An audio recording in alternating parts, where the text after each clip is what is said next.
La mécanicienne invisible le garage. Bernard automobile s'éveille dans la lumière matinale. Machine, outils et l'odeur familière de l'huile moteur. Marie Dupont, vêtue de sa blouse bleue de nettoyage, serpillière à la main, nettoie méthodiquement le sol. Depuis 15 ans, elle effectue les mêmes gestes, invisibles aux yeux de tous. Ses gants jaunes, sa discrétion, personne ne soupçonne son secret. Philippe criant depuis l'atelier. Putain de merde. Cette saloperie de BMW refuse de démarrer. Marie soupire. C'est la 10e fois qu'elle entend ces jurons ce matin. Elle continue son travail habitué. Lucas, s'approchant de Philippe. Tu veux que j'essaie? Peut-être qu'un œil frais. Philippe coupant. Ferme-la, gamin. J'ai 15 ans d'expérience. Si je n'y arrive pas, personne n'y arrivera. Jean-Bernard entre dans l'atelier, visiblement stressé. Il se passe la main dans les cheveux grisonnants en observant la BMW noire sur le pont élévateur. June, ça fait 3 jours qu'on a cette voiture. La cliente menace de porter plainte si on ne la répare pas avant demain. Philippe,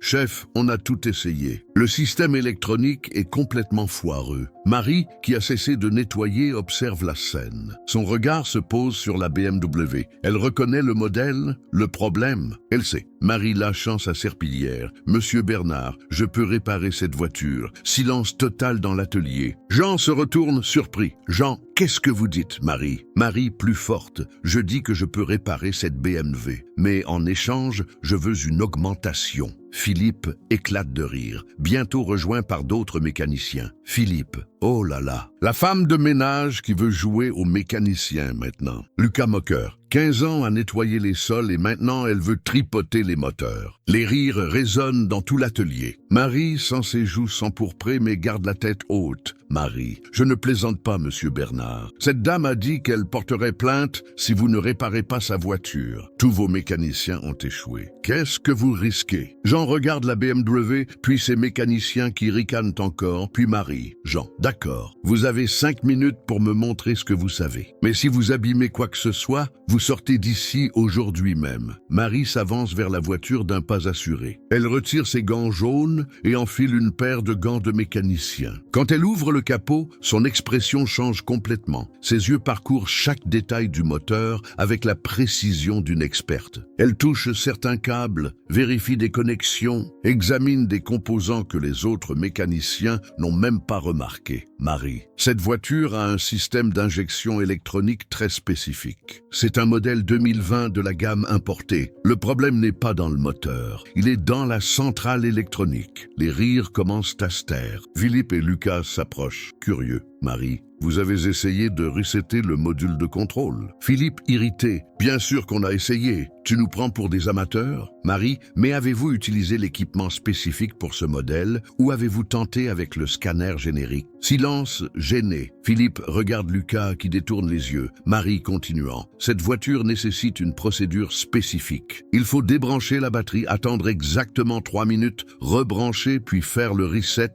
avec une séquence spécifique de commandes. Jean bouche bée. Comment vous savez tout ça, Marie? Marie ne répond pas immédiatement. Il y a des choses dans sa vie qu'elle n'a jamais racontées à personne dans ce garage. Des secrets qu'elle garde depuis longtemps. Marie, est-ce que je peux essayer? Jean hoche la tête, encore confus. Marie commence à travailler. Ses mains bougent avec une dextérité qui surprend tout le monde. Marie travaille depuis 20 minutes. Elle débranche des câbles, localise la centrale électronique et commence à manipuler des composants avec une précision chirurgicale. Marie, il y a un autre problème ici. Quelqu'un a trafiqué cette voiture avant que la propriétaire ne l'amène ici. Jean, comment ça? Marie montrant des câbles. Regardez ici. Ces câbles ont été débranchés et rebranchés récemment. Et regardez, ce connecteur porte des marques de pince. Philippe se rapproche pour mieux voir. Philippe, tu es en train de dire que quelqu'un a saboté la voiture? Marie, je dis que quelqu'un y a touché et ce n'était pas un service professionnel. La tension monte dans l'atelier. Marie continue à travailler, mais maintenant tout le monde observe chacun de ses mouvements. Marie, monsieur Bernard, pouvez-vous m'apporter ce scanner qui est sur la table? Le bleu non, le rouge Jean apporte l'équipement. Marie le connecte à la voiture et commence à utiliser l'appareil avec une familiarité impressionnante. Marie, après 15 minutes, c'est bon. Vous pouvez démarrer? Jean entre dans la voiture et tourne la clé. Le moteur démarre immédiatement, fonctionnant parfaitement. Philippe et Lucas gardent un silence total. Tout l'atelier s'arrête pour écouter le ronronnement régulier du moteur. Philippe, visiblement embarrassé. Comment tu as fait ça? Marie s'essuie les mains avec un chiffon et regarde Jean. Marie: alors, cette augmentation. Avant que Jean puisse répondre, une femme élégante d'environ 50 ans entre dans le garage. C'est Claire Rousseau, la propriétaire de la BMW. Claire: je viens chercher ma voiture. J'espère que vous avez enfin réussi à la réparer. Jean se met nerveux. Oui, madame. Elle vient d'être réparée à l'instant. Claire regarde autour d'elle et voit Marie encore avec ses gants sales. Claire: qui l'a réparé? C'est ce mécanicien-là. Elle montre Philippe qui a l'uniforme taché de graisse. Jean hésitant. En fait, c'est Marie qui a réussi. Claire regarde Marie, confuse. Jean: cette dame en bleu, oui, elle a identifié le problème et l'a réparé en 20 minutes. Claire s'approche de Marie avec intérêt. Madame est mécanicienne. Marie hésite avant de répondre. Il y a tant de choses qu'elle aimerait dire, mais en même temps, elle ne veut pas revivre certains souvenirs. Marie: je m'y connais un peu en voiture. Claire rit. Madame, cette voiture est passée dans 3 garages différents avant de venir ici. Personne n'avait pu identifier le problème. Madame peut m'expliquer techniquement ce qu'elle avait de mal? Marie respire profondément. Elle peut sentir tous les regards sur elle de nouveau. Mais cette fois, c'est différent. Ce ne sont pas des regards moqueurs, mais de curiosité et de respect. Marie: votre voiture a un système de gestion électronique qui communique avec de multiples capteurs. Le problème était que le module principal avait une configuration incorrecte, probablement causée par une déconnexion brutale de la batterie. Mais en plus, quelqu'un avait touché au câble du système d'injection. Claire écoute attentivement. Et comment madame sait-elle tout cela? Marie: parce que j'ai déjà travaillé avec ce type de système auparavant. La réponse est vague, mais suffisante pour satisfaire Claire pour le moment. Claire: eh bien, je suis impressionnée. Laissez-moi payer la facture et je m'en vais. Pendant que Jean prépare la facture, Claire s'approche de nouveau de Marie. Claire: madame, puis-je vous parler en privé? Toutes les deux s'éloignent dans un coin de l'atelier. Claire à voix basse: écoutez, je travaille avec des voitures depuis longtemps. J'ai une entreprise de location de véhicules de luxe. J'ai toujours besoin de mécaniciens vraiment qualifiés. Madame serait-elle intéressée pour travailler pour moi? Le cœur de Marie s'accélère. Une opportunité comme celle-ci était tout ce dont elle avait besoin. L'argent qu'elle gagnerait serait suffisant pour payer le traitement de sa petite fille. Marie: je dois réfléchir. Claire: bien sûr, voici ma carte. Appelez-moi quand vous aurez décidé. Claire paye la facture, remercie encore et s'en va avec la voiture qui fonctionne parfaitement.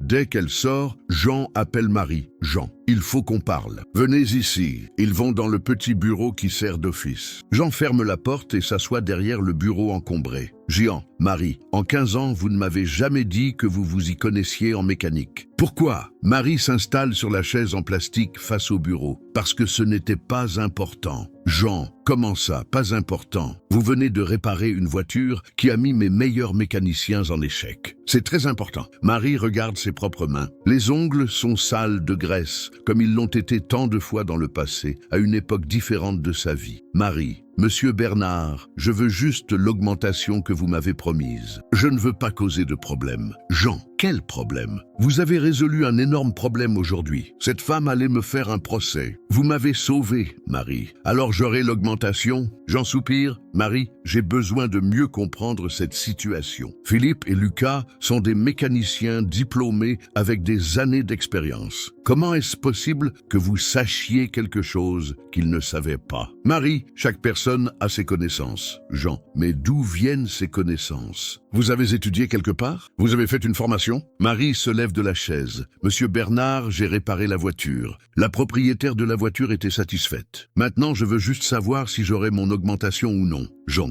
asseyez-vous, s'il vous plaît. On n'a pas fini de parler. Elle se rassoit, mais elle est visiblement mal à l'aise. Jean: écoutez, je vais vous donner l'augmentation. Mais en échange, je veux que vous m'aidiez avec les voitures les plus difficiles. Les importer, les systèmes électroniques les plus complexes. Je peux compter sur vous? Marie sent une oppression dans la poitrine. Retourner travailler régulièrement sur la mécanique signifierait revivre des souvenirs qu'elle avait tenté d'enterrer pendant des années. Marie. J'ai juste voulu aider aujourd'hui, parce que j'ai vu que vous étiez en difficulté. Mais je suis la femme de ménage, Monsieur Bernard. C'est ce que je fais, Jean. Mais vous pouvez faire bien plus que ça, beaucoup plus, Marie. Je ne veux pas faire plus que ça, Jean se confond devant sa résistance. Pourquoi? Si vous avez ce talent, pourquoi vous ne voulez pas l'utiliser? Marie se lève de nouveau. Est-ce que je peux retourner au travail? Il faut encore que je nettoie les toilettes. Jean. Marie, attendez, mais elle sort déjà du bureau. Jean reste seul, essayant de comprendre ce qui s'est passé. Marie retourne à ses tâches habituelles, mais elle sent que quelque chose a changé. Philippe et Lucas la regardent différemment. Les autres employés aussi, certains avec respect, d'autres avec une certaine méfiance. Pendant le reste de l'après-midi, elle essaie de maintenir sa routine normale. Elle nettoie les tables de travail, range les outils, balaie le sol. Mais son esprit est ailleurs. Elle pense à sa petite fille Sophie, âgée de seulement 12 ans, qui perd progressivement la vue. Les médecins avaient dit qu'il existait un traitement expérimental qui pourrait l'aider, mais il coûtait très cher, de l'argent qu'elle n'avait pas. Elle pense aussi à l'offre de Claire. Travailler avec des voitures de luxe paierait certainement beaucoup mieux qu'être femme de ménage. Mais cela signifierait laisser derrière elle 15 ans d'une vie simple et sécurisée. Et surtout, elle pense au passé qu'elle s'était tant efforcée d'oublier, quand il reste 2 heures avant la fin de la journée. Lucas s'approche d'elle. Lucas. Marie, je peux vous poser une question? Marie. Oui? Lucas. Où avez-vous appris tout ça sur les voitures? Elle continue à nettoyer la table de travail sans le regarder. Marie. Ici et là, Lucas. Mais ce n'était pas ici et là. Vous saviez exactement ce que vous faisiez. Ce n'est pas le genre de connaissance qu'on acquiert ici et là. Marie arrête de nettoyer et regarde le jeune homme. Lucas a environ 25 ans. C'est le plus jeune de l'équipe et il a toujours été respectueux avec elle. Marie, pourquoi c'est si important pour vous? Lucas, parce que j'étudie la mécanique depuis 5 ans. J'ai fait une formation technique, je travaille ici depuis 3 ans et je n'ai jamais vu personne résoudre un problème comme ça si rapidement. Pas même Philippe, qui a 15 ans d'expérience. Marie, chaque problème est différent. Lucas. Marie, j'ai vu la façon dont vous avez regardé ce moteur. Vous saviez exactement quoi chercher. Ça vient de beaucoup d'expérience. Elle soupire, Marie. Lucas, il y a des choses dans la vie qu'il vaut mieux laisser dans le passé. Lucas, mais pourquoi? Si vous avez des connaissances, pourquoi les cacher? Marie, parce que parfois c'est mieux comme ça. Lucas allait continuer à poser des questions, mais Philippe apparaît. Philippe. Lucas, viens ici. J'ai besoin de ton aide. Le jeune homme s'éloigne, mais Marie remarque qu'il continue à la regarder de temps en temps. À la fin de la journée, quand elle range le matériel de nettoyage, Jean s'approche de nouveau. Jean. Marie, j'ai décidé pour votre augmentation. À partir de lundi, vous gagnerez 300 € de plus par mois. C'était une augmentation significative, mais ce ne serait pas encore suffisant pour payer le traitement de sa petite fille. Marie. Merci, Monsieur Bernard. Jean. Et il y a autre chose. Je veux que vous m'aidiez à former les mécaniciens pour mieux travailler sur les voitures importées. Vous savez clairement des choses qu'ils ne savent pas. Marie, j'ai déjà dit que je ne voulais pas faire ça. Jean, mais pourquoi pas? Vous m'aideriez beaucoup et je pourrais vous payer en plus pour ça. Marie hésite. L'argent supplémentaire était exactement ce dont elle avait besoin. Marie, combien en plus? Géant,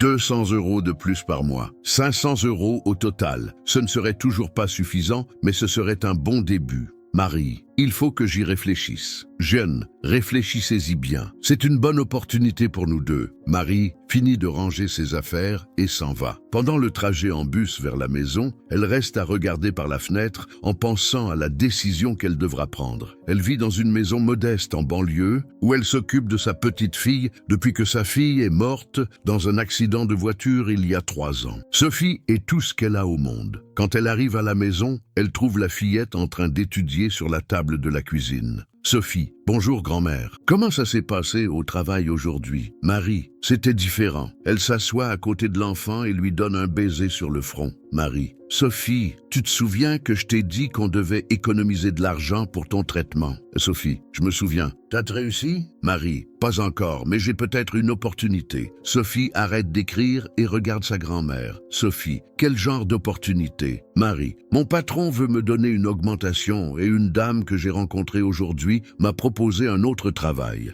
Sophie, c'est bien, non? Marie, c'est compliqué. Le nouveau travail serait de réparer des voitures, pas de faire le ménage. Sophie, mais tu t'y connais en voiture, grand-mère. Tu as toujours su réparer notre vélo et le ventilateur quand il tombait en panne. Marie sourit. Sa petite fille ne connaît pas la vérité sur son passé. Marie, c'est un peu différent, Sophie. Sophie, tu as peur? La question de l'enfant touche dans le mille. Oui, elle avait peur. Peur de retourner dans le monde qu'elle avait laissé derrière elle. Peur de revivre des souvenirs douloureux. Peur de ne pas pouvoir gérer les pressions. Marie, un peu Sophie. Mais si c'est pour m'aider, tu n'as pas besoin d'avoir peur. Je vais bien me débrouiller, grand-mère. Marie embrasse sa petite fille. L'enfant ne comprend pas complètement la gravité de sa condition, mais elle sait que quelque chose ne va pas avec sa vue. Cette nuit-là, Marie reste éveillée à réfléchir. Elle regarde la carte que Claire lui a donnée et plusieurs fois elle manque de prendre le téléphone pour appeler. Elle se souvient de l'époque où elle travaillait comme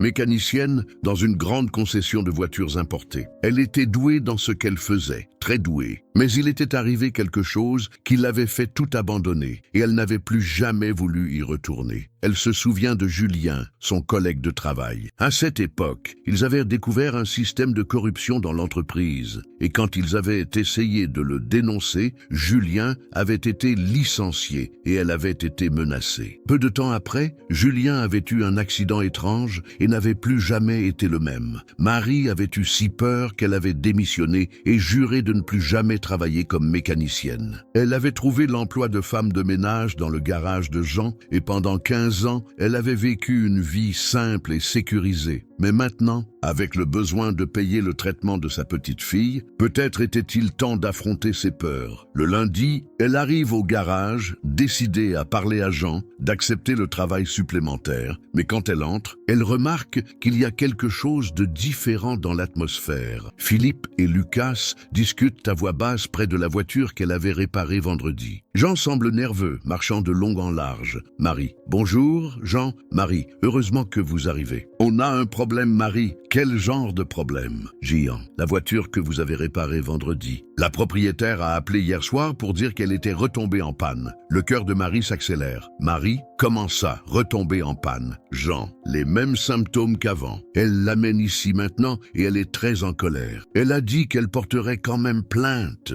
Marie s'approche des mécaniciens. Marie, vous avez fait quelque chose à la voiture après que je l'ai réparée? Philippe la regarde avec irritation. Philippe, pourquoi on aurait fait quelque chose? C'est toi qui l'as réparée. Marie, oui, je l'ai réparée et la voiture fonctionnait parfaitement quand je suis parti vendredi. Lucas, alors pourquoi elle est retombée en panne? Marie, je ne sais pas. Il faut que je revoie la voiture. 15 minutes plus tard, Claire arrive avec la voiture sur une dépanneuse. Elle est visiblement contrariée. Claire, je pensais que vous l'aviez réparée. Jeanne, Marie l'a réparée, mais apparemment le problème est revenu. Claire regarde Marie. Madame, êtes-vous sûre d'avoir identifié le bon problème? Marie, j'en suis sûre, mais il faut que je revoie la voiture. La voiture est placée sur le pont élévateur et Marie ouvre le capot. Immédiatement, elle remarque que quelque chose a changé. Marie, quelqu'un a fait quelque chose ici. Elle montre certains câbles. Marie, ces câbles que j'ai reconnectés vendredi ont été débranchés à nouveau. Et regardez ici, cette pièce a été bougée. Philippe s'approche pour voir. Philippe, tu es en train de dire que quelqu'un a saboté la voiture exprès? Marie, je dis que quelqu'un a défait ce que j'ai fait.